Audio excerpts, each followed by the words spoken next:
Hello everyone, welcome back to my YouTube channel. We are now going to go ahead with our module 5. This is going to cover security and networking. Let's get started. So we're going to start with security first. We're going to go ahead and understand what IAM has to offer, what is Google Workspace, what is IAM Federation, a bit around service account. And after we have covered the security part, we will get inside the networking part. Quite a bit few things to cover. Let's get started quickly. Identity and access management system. Generally, this offering is there with every cloud provider. They build controls around the cloud environment for organizations and teams to choose who gets access to which services. And you will generally come across terms like users, groups, and roles with any kind of a IAM integration, right, with any kind of a cloud provider. So it may differ in terms of a few things here and there, but construct of users and groups are always there. Sometimes you will hear a term policies also. Uh, yeah, so these are a few things which are generally revolving around the IAM service. Let's look at this in the console first. Alright, so I'm inside the IAM section. If you want to come here, you can just go on the search bar, type IAM and click on IAM. You will be at this interface. Now, what I want to show you is how to give access to users over here. The very first thing, this interface does not allow us to add new users. I mean, we can give access to existing users, but I cannot create a user in this. I'll show you where to create users a little later, but let's see how to handle access right now. So I can click on grant access. I can choose from any of the existing users. I have a lot of my own accounts over here, so I can choose one of it. I think I will go with this one, and then I can choose to give permissions. Now permissions are given in the forms of roles, and roles are functional roles of people doing work in the organization. That's how it represents. So editor, owner typically have almost same permission, except for owner is able to add owners to the project. Editor cannot do that. Here is only a read-only rule. Now these are project-wide access. Basically, you can do, if you're owner, you can typically do create, delete any kind of resource you need. So can editor with some restrictions here and there. Other than that, right, you don't want to give everyone all the privilege. So what else is possible? So other are, you have, product related roles. So let's say if I want to give access to API gateway, for example, so I can choose the API gateway admin or viewer role is there for me to give. App engine, again, app engine admin, code viewer, engine creator, right? So different type of roles are there to choose from. These are all called predefined roles. They are already there and they are selecting from the roles which are there. Let me cancel and come out. Now, what if I want to come up with my own role? What should be done? So we can do that also. We also have an option over here to create custom roles. Okay, so here inside the role section, you can select and see existing roles which are there.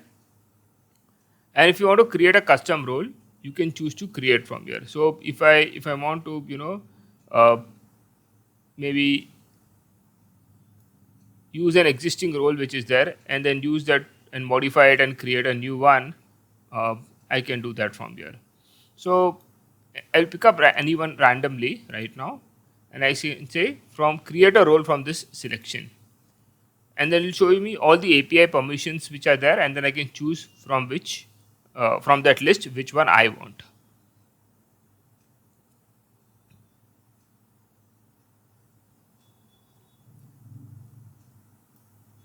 Alright, so these are the permissions, and I can select and modify and customize things. Alright, so let's get back inside these slides. We'll continue ahead from there. Now we saw these roles in the console, right? So basic roles, or sometimes they are also referred as legacy roles. These roles are project wide access, and generally, you can't use them in production scenarios. You generally have a more controlled environment in terms of privilege that we can give to people. So this is good if it's a very small team and a few people are working. Maybe one person can be the owner, and you can still have others getting the predefined roles which are there, or custom roles which are there for it, right? So it's not a good idea for everyone to be the owner in a project.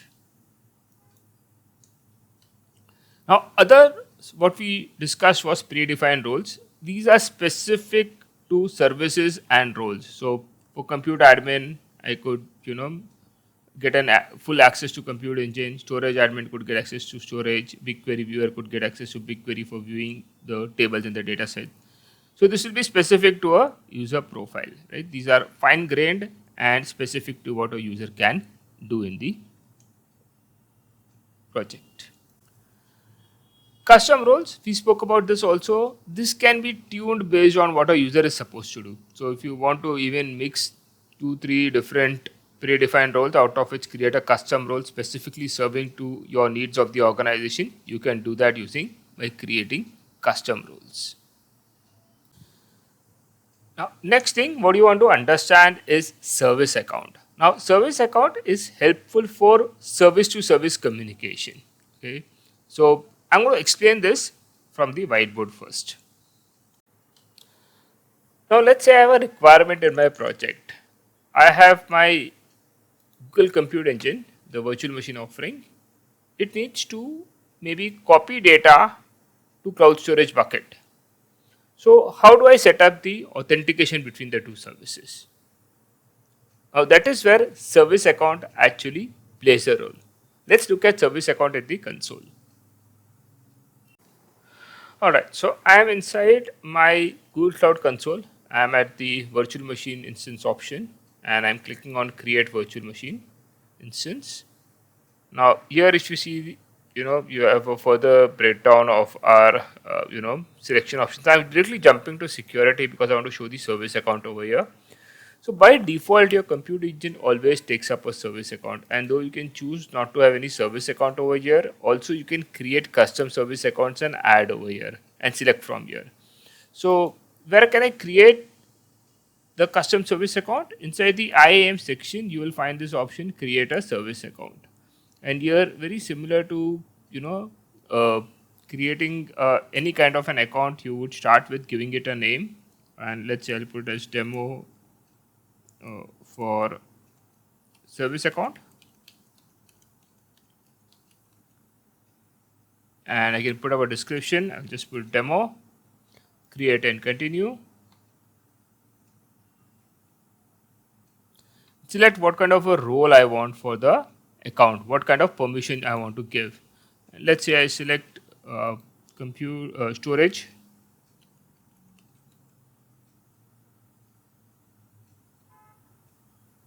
So I want cloud storage basically access. Let's say I put cloud storage admin,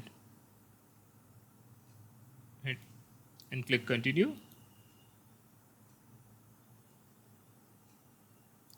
Right, so now I can ground the user to deploy this, or I can leave it as it is or keep it open. This is optional. And create the service account. Now my service account got created. I can see this in the list now. So demo for service account. This is the service account we created. Now I will be able to find this over here. If I refresh, it should get listed. But in the meantime, I can come over here and show you that I can also generate keys from this. Now, since it's a compute instance, right, I can directly attach it to the VM while creating it. I showed you the interface where we can attach it, and we can see that one more time over here.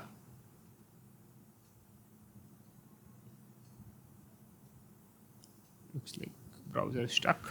Okay, so again, I'll go back over here to security, and in the drop down, right, we should be able to see the newly created account demo service which we just created for it. Right, so we can, since it's a compute, we can directly attach it. But for other services, right, where we cannot attach the service account directly, we will have to authenticate using APIs and keys. So we can download the keys and we can use the keys for authentication. So I can ask it to create a new key and download these keys. So instead of compute engine, if this was running maybe on a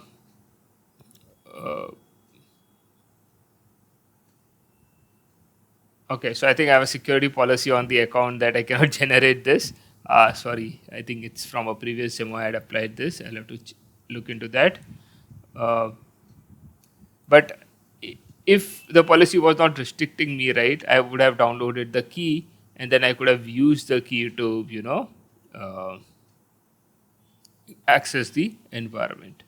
Right, so I just wanted to introduce you to the what is service account, okay, and what are service account keys. So where in compute engine we can use the service account directly. There are a lot of places where service account works out of the box, giving the privilege, and places where it doesn't work, then we are going to use the keys after generating keys from the service account. So once again, just want to point out that whenever you have service to service communication and you need to pass on some privilege, you will be using service account. There are places where you can attach directly service account and use it. And if you can't attach, then you will generate keys and make API requests for it. You will have its libraries with the programming language you're using to authenticate yourself and move forward.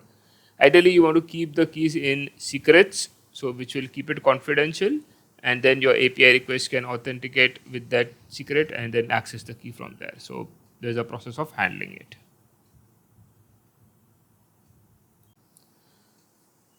So finally, coming down to how to create a new user, right? So we spoke about how to give access to a user. If the user exists, we can give the access directly. But where can I create a new user? So Google already has something called Google Workspace, and they have leveraged on that to create an organization and to manage users from there. Let's look at how this works.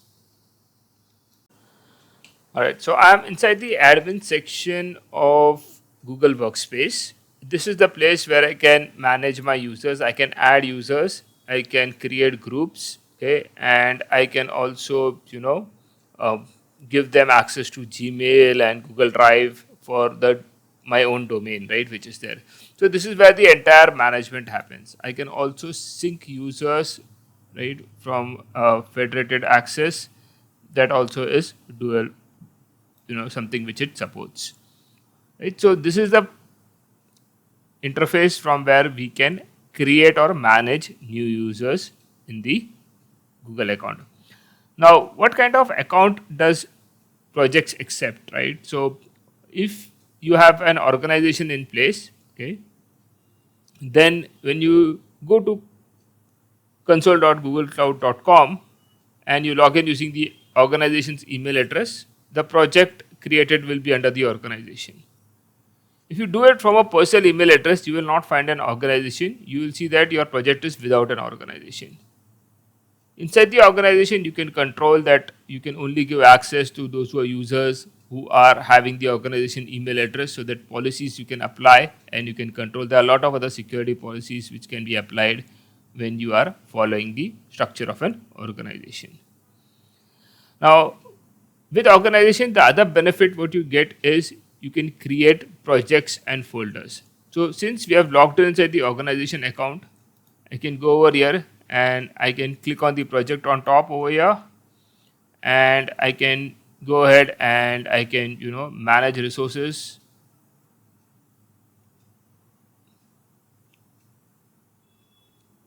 Right, so this gives me all my list of folders which are there and projects which are there. I can create new projects, I can create folders, I can move the project inside the folder.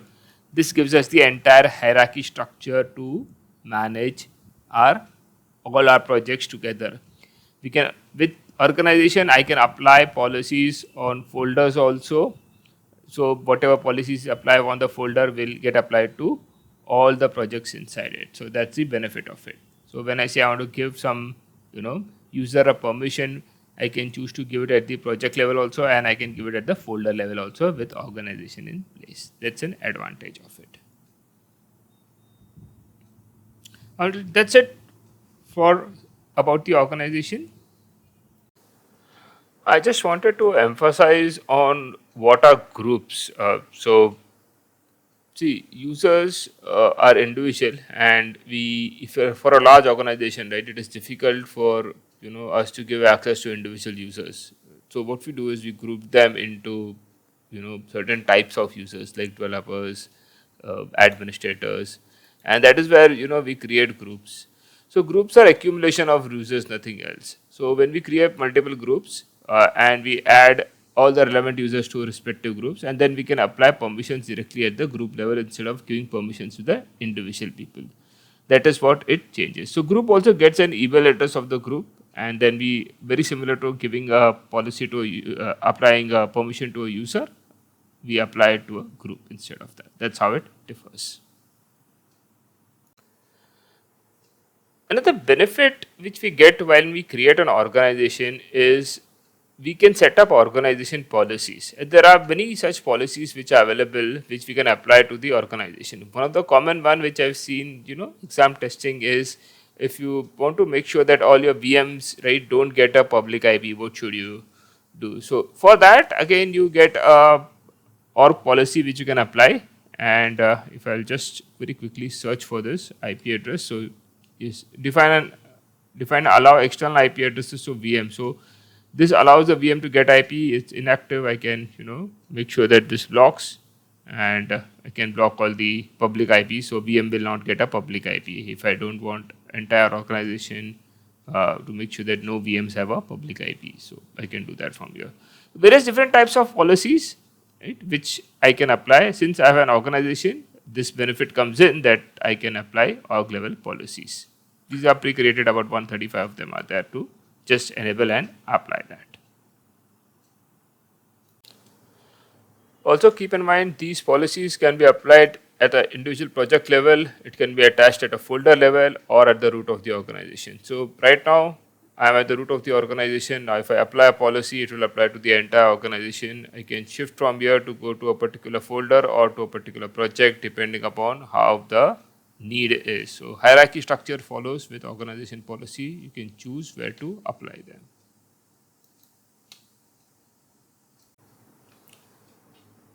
GCP also offers federation authentication. Now, what is federation authentication? The users, right, are sitting in some other directory service. So generally what happens, you don't want to create users in every product you use. So, if an organization is using, AWS Cloud, Azure Cloud, it has on-premise Active Directory. So they don't want to create users everywhere. Federation helps with it. User will be in one place and they will build trust with different products together to give the access to those users. That is what is federated access. With GCP also you can do federated access. If you have an Azure directory and you want to authenticate the users in GCP with it, you can do an SSO. Advantage of doing it this way, user is managed in one place. You disable the user in Azure, it will get disabled in GCP also. Right? It keeps syncing it and you have to manage users only in one place. That's the idea behind the federation service. Security Command Center. So Google Cloud offers a security command center that provides a full comprehensive security management, helps you understand any vulnerability, any misconfigurations, gives you an overview of your entire security posture and compliance, integrates with other tools, gives you monitoring and alerts real time with respect to your Google Cloud environment. I'll just show you this a bit from the console also. Right, so I'm inside the security command center and you can see there's a list of tools which makes up actually this. So you have vulnerability compliant, right, finding resources, posture management, right. So all this that we have cloud armor, we have different products which are there, right, available to us to help us, get full security in place. Right. So just wanted to introduce you to the concept of security command center. So any kind of compliance, findings with respect to security, posture management, these kind of terms, if you see in the exam, right, you're looking for security command center. DLP, Data Loss Prevention API. Right now, what does this service do is you have information such as email addresses, mobile numbers, social security numbers, passport numbers inside your data, and you don't want that to be exposed, right? Even by mistake, or even inside the storage, you don't want to keep the data as it is. You want to mask it, or you want to tokenize it. Tokenization is replacing the actual value with some other value, and then can be retrieved when required. DLP helps you with it, right? So you can engage DLP to scan through your cloud storage bucket, to your BigQuery data sets, and to check if your data is having any kind of confidential information which can cause your compliance break, right? So it helps you with meeting effective compliance. Also, it will scan and let you know whether there is any kind of data like that. So that's the idea behind the data loss prevention service. Google Cloud Armor. Now, DDoS protection is utmost required in today's world. You can't, live without it. It's a constant threat in the entire industry. So, Cloud Armor helps you with security policies. You can also come up with your custom rules to filter unwanted traffic. You can engage Cloud Armor on, your load balancers and, other front ends to mitigate the threat and secure your environment from DDoS attacks. VPC, Virtual Private Cloud. Now, this is the networking in GCP that we get. Well, we can create networks, and what Google offers is global networks. We can then carve smaller sections of IP address inside it called subnets, and each subnet belongs to a particular region. So I can choose to create a subnet in Mumbai, Delhi, maybe one in London, Iowa, wherever I need. And all these subnets in this global network can talk with each other. This is unlike subnetting in physical environment. In subnetting in physical environment, one subnet cannot talk to other subnet without routing the traffic. Here the difference is in cloud, all the subnets can talk to each other out of the box. If you want them not to talk, then you need to have firewall policies stopping them from communicating. I'll try to explain this in short from a whiteboard. Alright, so let's understand a bit about VPC. Now, in Google, a unique thing is that the network, right, in which the VMs run are global in nature. So I can create one VPC, give it a name. Let's say, for example, I give the name to demo VPC as the name of the VPC. I just have to give it a name, nothing else. And this construct of VPC comes in place. Inside this VPC, I am free to create multiple subnets. Subnets can be in any geographic location I choose. So I can have one subnet in Mumbai, other one in Iowa, third one in London. I can have 2, 3, 4 only in Mumbai if I want to. So this is all my choice. And then when I create VMs over here, okay, they can talk to VMs in Iowa, they can talk to VMs in London. Right? Provided I put up a firewall policy allowing the traffic to flow. So firewall is always there everywhere, and that ports have to be always opened on that. We also get an internet gateway for sending and receiving traffic over the internet. Now, for VM to send traffic to internet, it needs to have a public IP, right? So we spoke in the IP section that public IPs are the only ones that are routable over the internet. So if the VM is given a public IP, it can directly send traffic outside using the internet gateway. Now, many organizations have a restriction that VMs should not have the public IP. They don't want compute distance to have the IP addresses because of security concerns. So you only want to use private IPs for your EC2 instance. For such VMs, right, we can always send traffic via NAT. Okay. NAT is Network Address Translation Service. What it does is it takes the request from private IP address, uses its public IP address and sends the traffic outside. Okay. This is a very common solution. NAT runs everywhere today. So if you have a Wi-Fi router at home, right, NAT is running that as well. And you get one public IP in your Wi-Fi router at home from your ISP, and all the devices, your laptops, your mobile phones are all getting private IP addresses from that router, and that's why we have a combination of both for working everywhere. Right, so that's the idea behind the NAT service, that is network address translation. Thank you. One thing to be aware of is that most of the services that we consume in GCP, right, are outside the VPC. Cloud storage, BigQuery, all of them are outside. So if this VM wants to send and receive traffic to cloud storage, either it needs to go via NAT and the internet gateway out and then connect over here, or if it has a public IP, then it could go directly to internet gateway and from here send the request out to cloud storage. If I don't want to send it the traffic this way, I want to send it using Google's private backbone. Google offers this private access, right? So it's an option inside the VPC, Google Private Access for that particular subnet. When you enable that, all the Google APIs connecting to services which are outside the VPC happen via Google's private connection and not via the internet. Okay, I just want to show you where that option is. If I go to my VPC, go to my subnets, go to the one of the subnets, can edit the subnet, and here is the option private Google access, and I can switch it on and save this. Right? I just wanted to show you what is Google private access, private Google access. VPN. Now, generally, whenever you have two different networks apart from each other and you want to connect between the two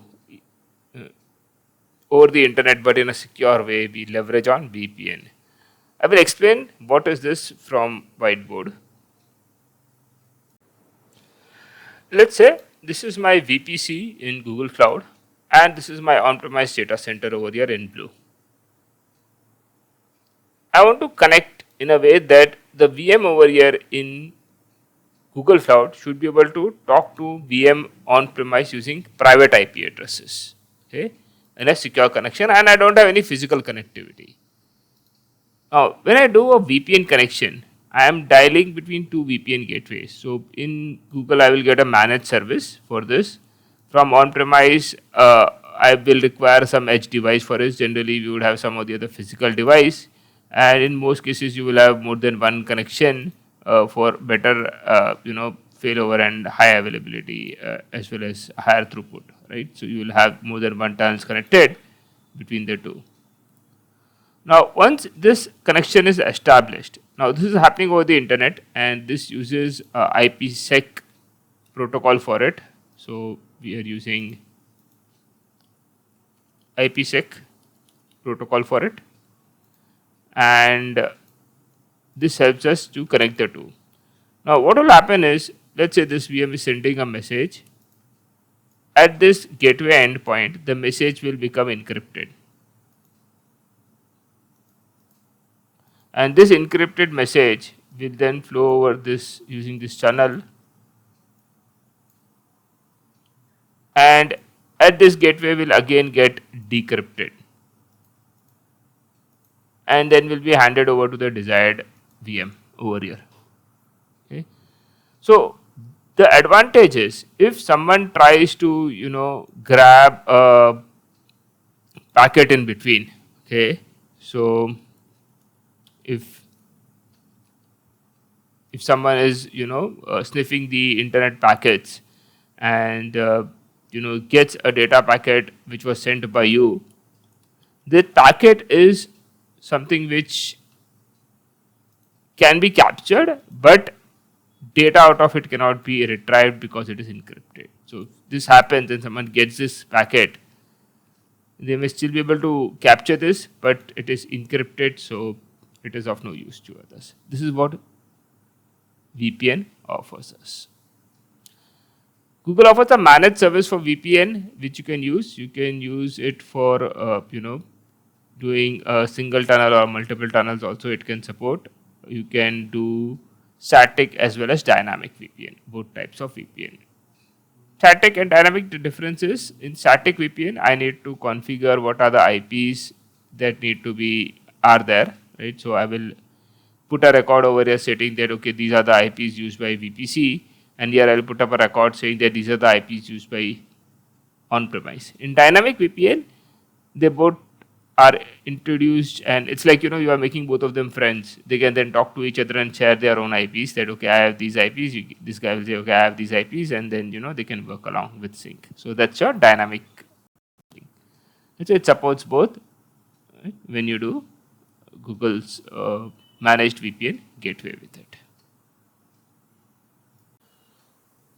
Let's say that you want to transfer data between on-premise and cloud, and you don't want to do it over the internet. What other options you have, right? So you can opt for dedicated interconnect. Let's understand how this works from whiteboard. All right, so you can see I have GCP over here, Google Cloud Platform, I have on-premise, and between that I want to get a dedicated fiber connection.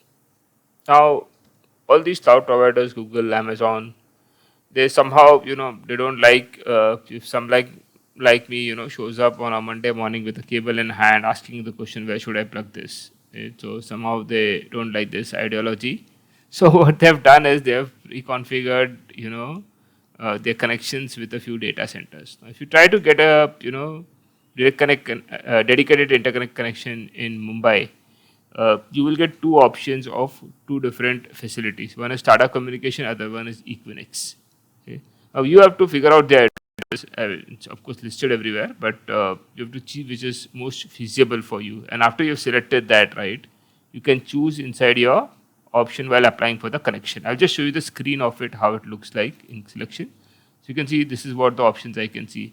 So I can see Mumbai, Equinix over here, and Tata Communications, and there's a long list. 42 of them are there around Asia. So all prominent cities have them. So I go and select over here that I want connection over here, right, from this particular data center.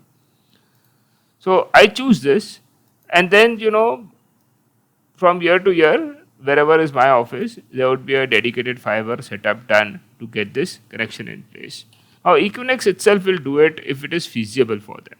Okay, so generally what happens is that if you are inside the same metropolitan region, these providers are generally, ISPs and telecom providers and data center providers, and they have their fiber running across the whole place.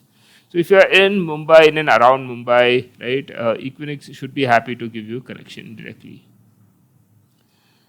Right, this is how your dedicated interconnection would look like when you apply for. Well, this starts with minimum of 10 Gbps of connection, right, and you can apply in multiples of it.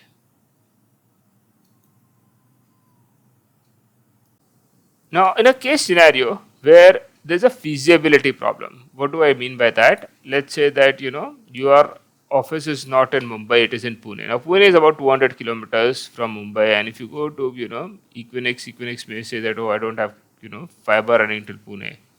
So, there are partners, right, who help to sort such problems, and these partners are, again, telecom providers. They have taken the liberty to, make sure that they have physical connectivity across the whole country, and some of them which I can point out is Airtel, Vodafone, Jio, Tata Communications, right? So all of them do offer this, and they will become your partner to get you connected. So what will happen is they would be already present in the data center you have selected. They already are there in their POP, most cases. They also have infrastructure wherever you want to set it up. So maybe you're looking at Pune, so they are already present in Pune, and from year to year they already have their fiber. So it's not that they have to dig up and they will take a year to complete this project. They just have it. And then just the last mile loop connectivity that probably, you may say that, okay, I'm in Pune phase 2, you are in phase 3. So they say, okay, last 5 kilometers, you have to dig the cable and patch you through it. So this might be the last mile loop connectivity, which might require a bit of a physical work. Rest everything would be already in place. This is what we call as partner interconnect. So partner interconnect is helpful when there is a feasibility issue. One ISP is which you've selected, right? The primary provider is not having the feasibility to connect to you at your location. That is the only reason why we need another partner, and then you have two operators working together to get you connected, and that is where partner interconnect plays in place. Now, besides that, partner connect interconnect, right? They also have the license to resell the bandwidth. So sometimes you don't want 10 gig, you want a smaller bandwidth. So these partners also have that license to resell the capacity. So if you want less than 10 Gbps also, right, you can approach for a partner connect instead of a dedicated interconnect.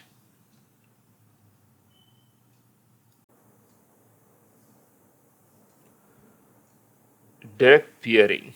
Now, direct peering allows us to get connection to Google services. It bypasses public internet and gives you low latency connection to Google environment.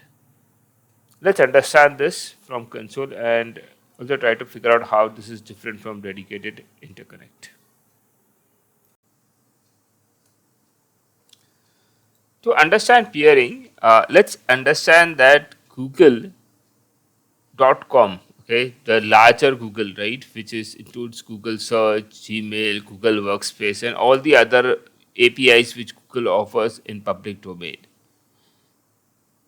We are connecting over there to this cloud, not to GCP Google Cloud Platform. Okay, so when we connect to Google as such, okay, that means we are just accessing Google's backbone directly instead of having it via an ISP. We talked about POP. This is where you are actually getting plugged in inside their POP directly, so that when your organization is trying to reach Google's any of the APIs, instead of routing traffic over the internet and going, you are directly going through your private connection. And this is different from your dedicated interconnect. There, your VMs could talk over each other using private IPs.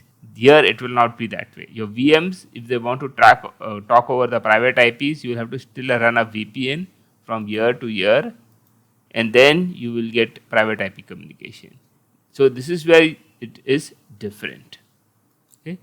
So to apply for peering connection, they have a separate peering portal from which you need to request for peering connection. So you need to apply it over here for your peering connection, and you can go to this peeringdb.com and put the ASN, which is 15169, and then filter over here with the location. It will tell you from where you can get connected to Google. So these are all the POPs where Google is sitting. So any of these POPs you could get a connection for peering.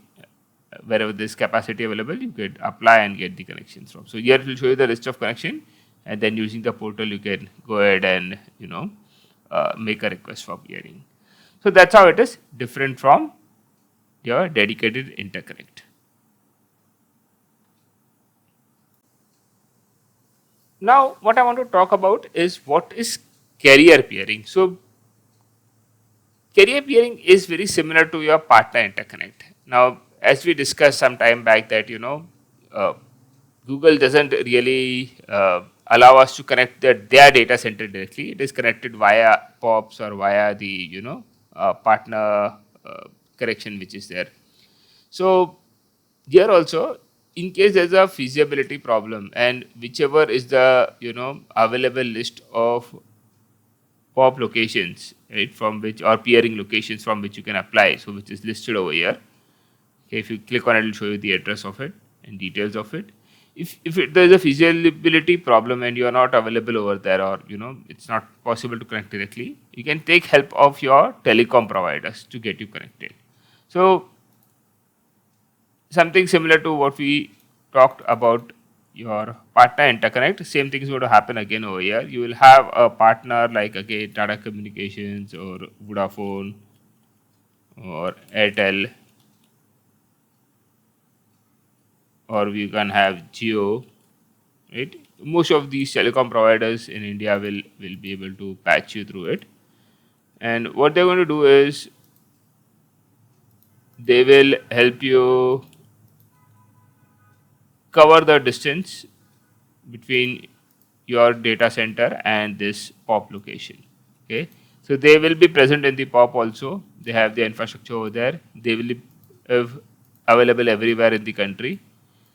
So wherever location you are, okay, the last mile connectivity, they will help you establish. And this is how your carrier peering connection would look like.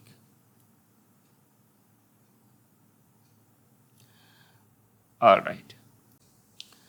So the only difference between direct peering and carrier peering is only when your direct peering is not able to work directly because of the location problem. The Google's POP location which you've selected, there's a feasibility issue and the partner who is, in between is not able to get you connected. So you have two partners now. One is the POP location provider and then an ISP who is working together to get you connected. So when two of them come together, it becomes a carrier peering. And for interconnect, when two of them come together, we call that partner interconnect. Also keep in mind that your interconnect starts with a fee of about $3,400 a month. Carrier peering is free, but there you are backed with SLA. Here there is no SLA. Direct partner connect, dedicated partner connect, right, is a private connection to GCP, Google Cloud Platform. Here you are peering to Google's environment and you are accessing Google APIs over your private fiber connection instead of accessing those APIs which you would normally do over the public internet. That's how both of them are different from each other. SD-WAN. Now, this is actually a routing solution which Google Cloud offers. So you may have let's say I have 25 VPCs. I have 5, dedicated interconnect, and I have 10 VPN connections. I want to distribute traffic between all of them. I want to control, which VPC talks where. I want to connect which VPN connects which VPC in a centralized manner. That is what SD-WAN does. It allows you to build a hub-spoke model and set up a router in between which can control all the traffic. And SD-WAN is nothing but your router sitting over there in your hub-spoke model. Let's see that in console. So I am inside the Google's network connectivity options. If I go to the hub part of it, it will start a wizard like this, ask me what kind of a model I want to use. So I just want you to see this, right? So you just has this connectivity center in between. This is where your SD-WAN will sit, and it will allow all the VPCs and the outside connection to work together, and you can choose how to control the traffic from there. So it's like helping create a big mesh of networks, or a star topology of networks, and use it. So that's about what SD-WAN is all about. So generally these are software defined networks and allow interconnecting between intercloud communication, inter VPC communication, multiple direct connect connections, dedicated interconnect connections, all of them working together and controlled by a central device is what is we are trying to look at over here. So in this particular module, we covered IAM, we covered service account, user groups, we talked about VPC, VPN, we discussed interconnect, peering connection, SD-WAN. Let's get started with Q&A now. Question 1. Your organization is developing a plan for migrating to Google Cloud. What is the best practice when initially configuring your Google Cloud environment? Okay, so it's trying to ask a question that what would be a good practice while initiating a cloud environment. Let's look at our options. Option A, create a project via Google Cloud Console per department in your company. Okay, so you will give one project to each and every department. That's the first option. Option B, define your resource hierarchy within an organization node on top. Okay, so it's option B is all about setting up the hierarchy of the organization. Option C, create a project based on team members' request. What every member requests be fulfilled by creating a new project. It doesn't sound very ideal to do. Make every member of your company the project owner. Ooh, that's a really bad idea to be implemented, right? So, and you're going to break all the compliance with that, giving access everyone to everything. Obviously, you don't want to do that, right? So, the right answer over here is the option B, define resource hierarchy within the organization node on the top. So, between A and B, right? Why, you know, why B and why not A? I just want to clarify that. Uh, See, my department may need more than one project. So why should I only have one project per department as my prerequisite or as my decision initially itself? So when I'm building my hierarchy structure, I might put folders for departments as and when required, and folders may have more than one project in them. So it allows me to build the organization's hierarchy structure and arrange them in a appropriate way in the beginning itself. Option C, create project based on team members' request, is not the best resolve for solutioning, because you might have to go through a process whether that project requirement is there or not, or how is the request, can that be accommodated in an existing project. So there could be a process around it based on it, that how do you want to initiate and handle new project request, right? Not just every request should be handled by creating a new project. That may not ideally be the best way out, right? So as far as my knowledge goes, option B should be the right answer. Question 2. Your manager wants to restrict communication to all virtual machines with internet access, with the resource in another network or with a resource outside the compute engine. It is expected that different teams will create new folders and projects in the near future. How would you restrict all the virtual machines from having an external IP address? Alright, so we are going to evaluate this time from option D. Communicate with different teams and agree that each time a virtual machine is created, it must be configured without an external IP address. Okay, this sounds good, provided somebody doesn't forget to follow the instructions. Okay, quite a scope of human error, okay, or ignorance, right? So somebody may not know in spite of being informed. Option D, define an organization policy on all the existing projects to restrict virtual machine instance from having an external IP address. This takes care of the existing projects, but the question says that you can have those new projects, new folders in future, right? So what about those? Let's look at option B. Define an organization policy on all the existing folders to define the constraint to restrict virtual machine instance from having an external IP address. Okay. So between C and B, right? C is doing on projects, B is doing on folders, but both are addressing the current projects and current folders. What about the future ones? So that's still a question mark. Let's look at our option A. Define an organization policy at the root of the organization node to restrict virtual machine instance from having an external IP address.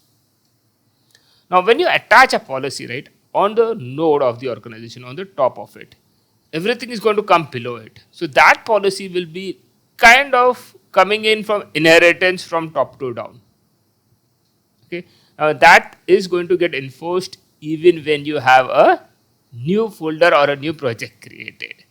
That is why your option A is the right answer.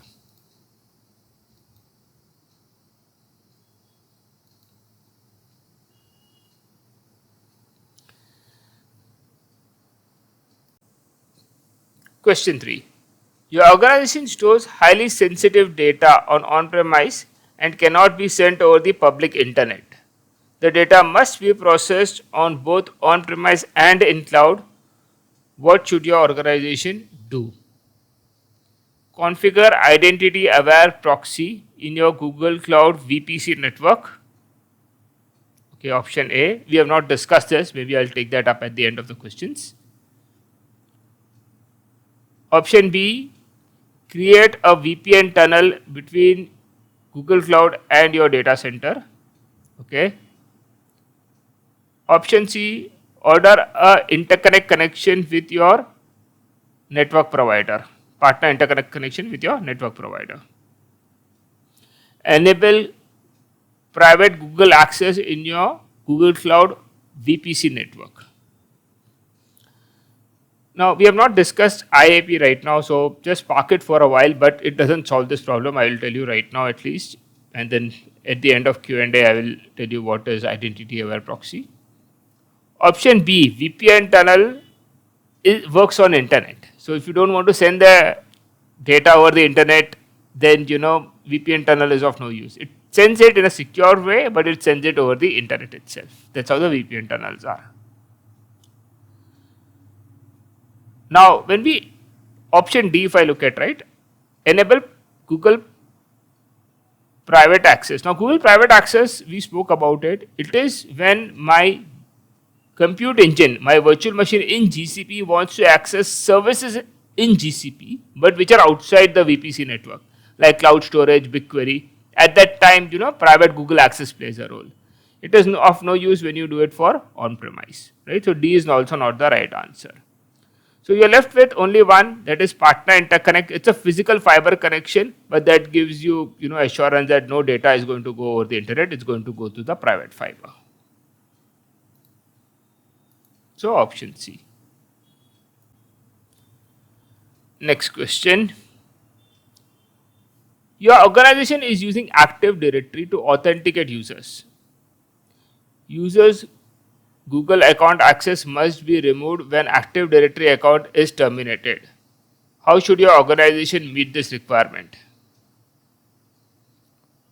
Option A, configure two-factor authentication in Google domain.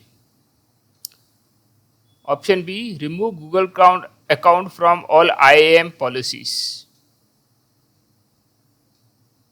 Option C, use Beyond COP and identity aware proxy in the Google domain. Option C, configure single sign-on in Google domain. Okay. So let's evaluate the first option which you see, right? Second factor authentication. It is good to have in place. So after password will ask you, to enter a 6-digit code.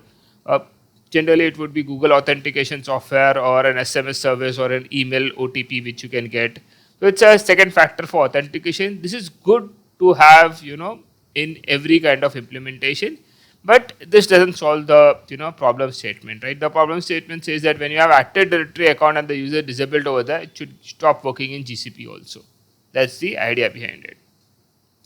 So option A doesn't do that. Option B is removing Google account from all IAM policies.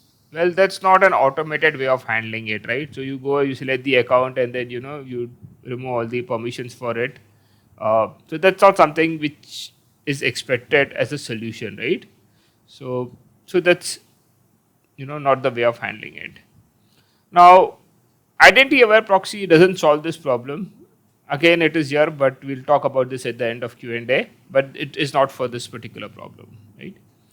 You're left with option D, single sign-on. We spoke about this in the module also while talking about IAM.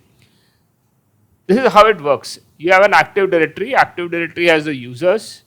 You build trust with Google domain. You sync the users from there.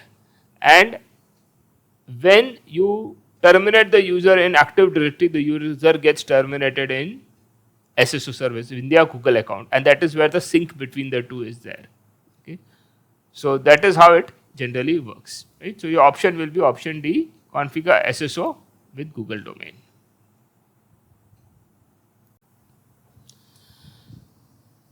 Question 5. Which Google Cloud product can report on maintaining compliance with the entire Google Cloud organization to cover multiple projects? Option A, cloud locking. Option B, identity and access management. Option C, cloud armor. Option D, security command center. So we have not covered option A, logging, as yet. In the next module, we will be talking about the logging service also.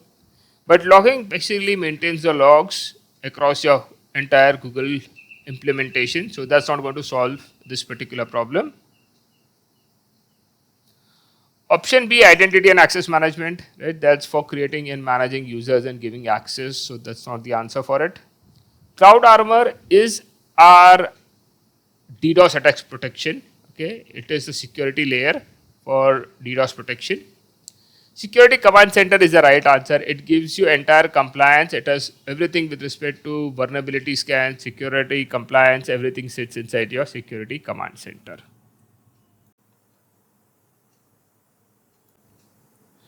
Question 6. Your organization needs to establish private network connectivity between its on-premise network and its workload running in Google Cloud. You need to be able to set the connection up as soon as possible. Which Google Cloud product or feature should you use? Cloud Interconnect, Direct Peering, Cloud VPN, Cloud CDN. Okay. So, Interconnect is a physical connection, Direct Peering is also a physical connection. Both of them require time to get established. CDN is content distribution network, it is not a connectivity. So you're left with Cloud VPN, which can be instantly configured. So this you can do this maybe in a span of half an hour, 40 minutes maximum, depending upon, I mean, if you're used to doing it, you might do it in 10-15 minutes also.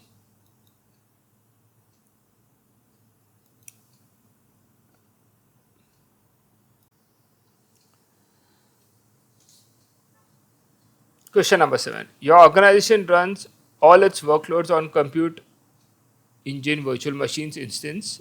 Your organization has a security requirement. The virtual machines are not allowed to access public internet. Workloads running those virtual machines need to access BigQuery and cloud storage using their public accessible interface without violating security requirements. Which of the Google Cloud product or feature should your organization use? Right. You have identity aware proxy, Cloud NAT, VPC internal load balancer, private Google access. Okay, so I think I've already spoken about this. The answer is straightforward. It is private Google access. It is meant for this kind of a solution where you have VMs and they want to access services which are outside the VPC. That is where we use Google Private Access.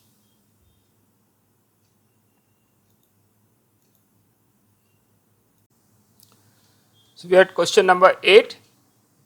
Which Google Cloud product is designed to reduce risk of handling personal identifiable information? We have spoken about this. That's data loss prevention API.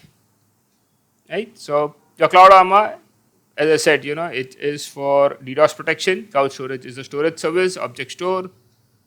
Secret manager is something which you have not covered. We will cover that at the end of the course, end of this module. After Q&A, we will cover that.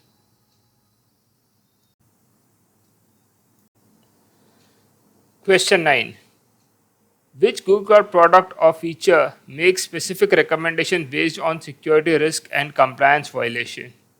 Google Cloud Firewall, Security Command Center, Deployment Manager, and Google Cloud Armor. Alright, so security compliance, very straightforward. It's your Security Command Center. What is Deployment Manager? Again, I will cover that at the end of the Q&A.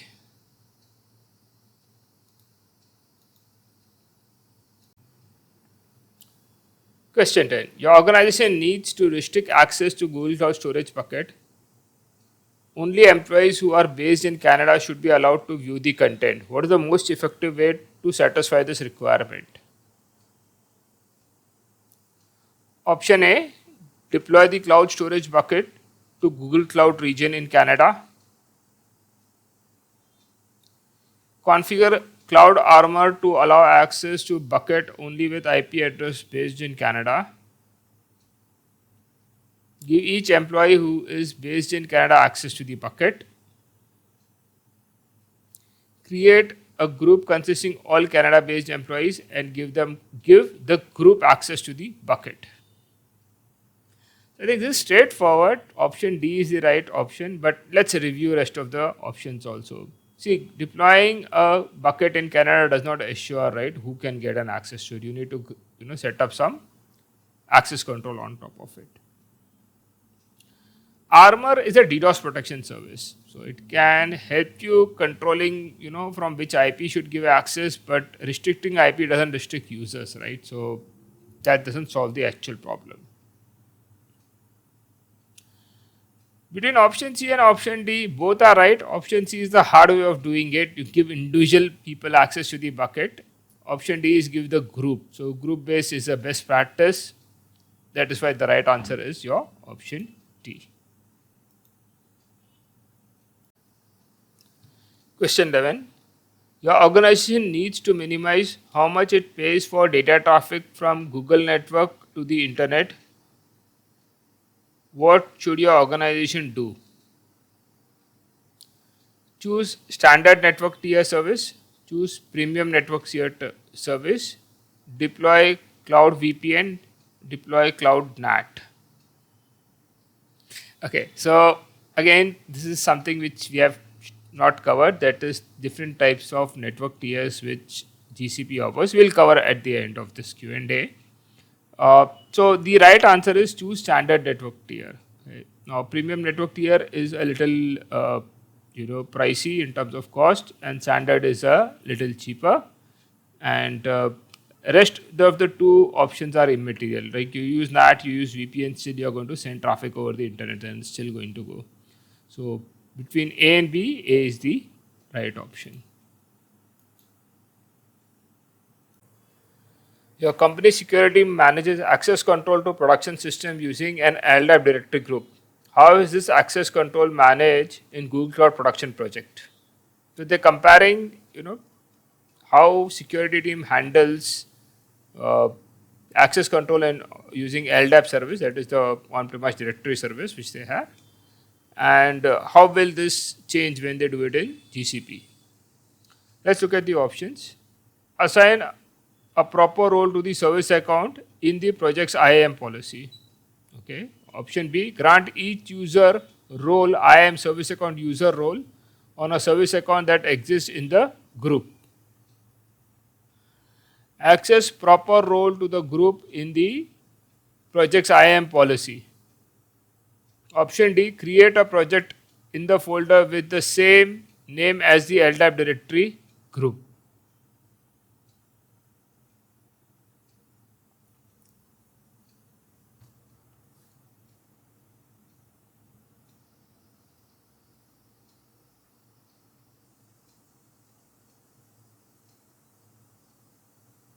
So option C is the right option, okay?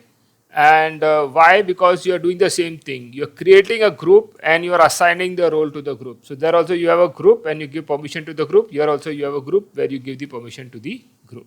That's how it works. So option C is the right answer. Question number 13. Your organization needs to allow production job to have access to BigQuery dataset. The production job is running in Compute Engine instance as a part of its instance group. What should be included in IAM policy on the BigQuery dataset? The option A. So basically, if I go read the options, what it is saying is VM wants to access BigQuery dataset. How will you allow the authentication between them? Option A, Compute Engine instance group. Okay. Option B, project that owns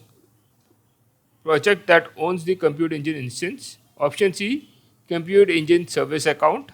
Option D, Compute Engine instance. Okay. So it is the service account. So we had shown this when we configured service account, right? So I can give the service account to the Compute Engine with the privilege to access BigQuery, and then I don't need any other credential for it to work. That's what it is talking about.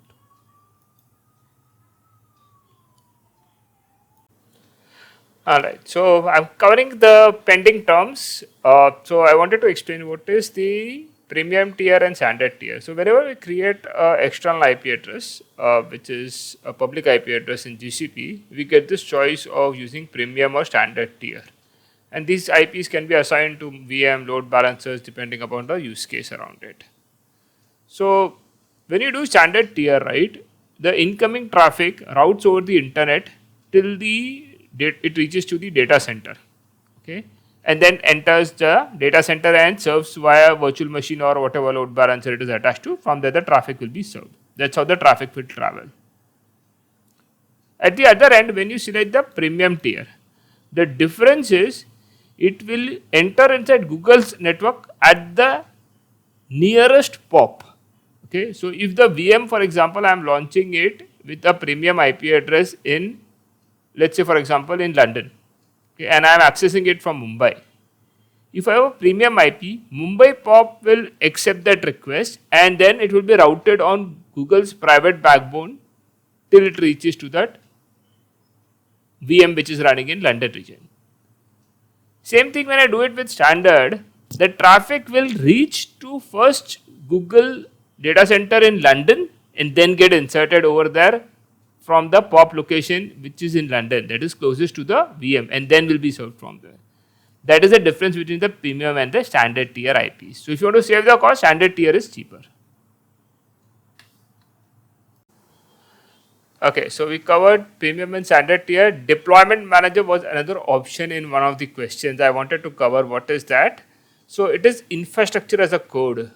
It's an outdated way. When Google initially started, supporting infrastructure as a service, they had their own, tooling, that is deployment manager for, setting up infrastructure using a code. They have moved away from deployment manager, and lately they have, embraced Terraform for it. So we use Terraform in GCP to provision infrastructure. That's the formal tool which is accessible now. But in case you see deployment manager, you should be aware that is nothing but infrastructure as a code. If infrastructure as a code is new to you, then it is nothing. See, generally when we create, right, resources, we use console or CLI to create them. Instead, both of the ways, right, it is one, once it is done and output is one. So if I create a VM now, the VM is created, tomorrow I need a new VM, I have to again go back and do the same steps. What infrastructure as a code does is it creates a template for us. And then I run that again the VM is created. I will change the configuration, maybe names and other things, and I will rerun the template, and then one more environment will get created or one more VM will get created. So it helps with reusability, plus it helps to manage the environment more easily and effectively. Every time you do an update, a template is updated, it is maintained in repository, from there it is triggered. So it really is very helpful, and that's a modern way of doing things. Normally all enterprises today use infrastructure as a code IOC service to manage the infrastructure. That's your deployment manager. You could even see Terraform as a word in the exam when you give. Deployment manager is outdated. Secret manager, right? What is secret manager? Secret manager is many a times we deal with confidential information as a part of a configuration. So it could be credentials to a database, it could be connection information, it could be API keys which you want to handle. How to handle that confidential information in a appropriate way. That is where secret manager plays a role. You go to secret manager service and you store all the confidential material over there, and then you can make a request to that, and the application can fetch the credential from there and then use it. Right? So that's an ideal way of handling confidential information. You don't want to put such information in your code, that becomes very risky, right? So that is where secret manager plays a role. Let's understand what is IAP, Identity Aware Proxy. See, most of the applications or services that we consume, right, require some sort of authentication system, and IAP generally works, best internal to the organization. So what happens is that, my organization has certain applications which is only for internal usage, and I want to also make sure that only my authenticated and my employees can use it. So if such applications, if I put it behind the load balancer, right, I can simply activate the IAP service over here, identity aware proxy. Okay, and what will happen is, moment the request goes to a load balancer will ask you to sign in via IAP. So you'll get a typical authentication page of Google. You put your credentials, you log in. If you are allowed to access the behind application, you will reach over here. Otherwise, it will tell you that you are not authorized to access the VM. That's how IAP works. So it becomes very simple for us to, set this up, because we are not doing any kind of changing in the code or any kind of authentication layer to build for it. No change required at the application end. Just that you enable this at the load balancer level, and load balancer will authenticate and then take it forward from there. So that's the beauty of the service. That is your identity aware proxy service which they offer.